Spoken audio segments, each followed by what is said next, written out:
Welcome to our channel. Today we how to enable Docker Desktop on Windows 11, quick tutorial step by step clearly.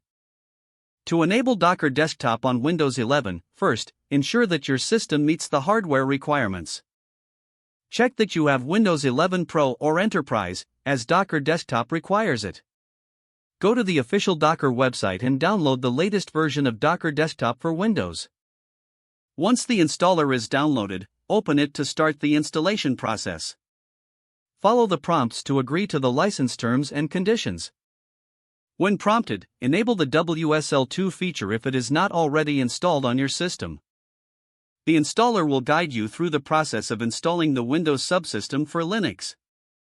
Once WSL2 is set up, Docker Desktop will automatically configure it during the installation. Next, choose whether you want to enable the integrated Kubernetes feature.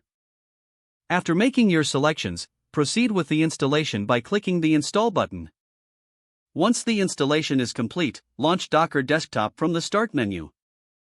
Docker Desktop may take a few moments to start the first time. After it launches, you will see the Docker icon in your system tray. Right-click the Docker icon to access settings and preferences. Make sure to configure any necessary resources such as CPU and memory allocation. You can also adjust settings for Docker Engine if needed. To verify that Docker is running properly, open a command prompt or PowerShell window. Type the command Docker version to check your Docker installation.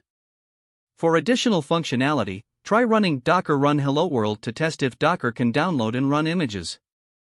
If you see a confirmation message, Docker Desktop is successfully enabled on your Windows 11 system. Now you can easily start using Docker for your development projects. If the page does not load, refresh the browser or try again in a private or incognito window.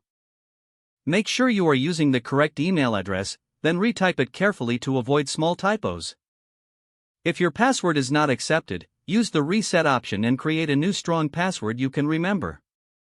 Check your spam folder for verification or security emails, then complete any requested confirmation steps. Enable two-factor authentication if available to improve account security and reduce unauthorized. After signing in, review your profile details so your contact information and settings are accurate and current. If you see an error message, note it down and try again after restarting your device and internet connection.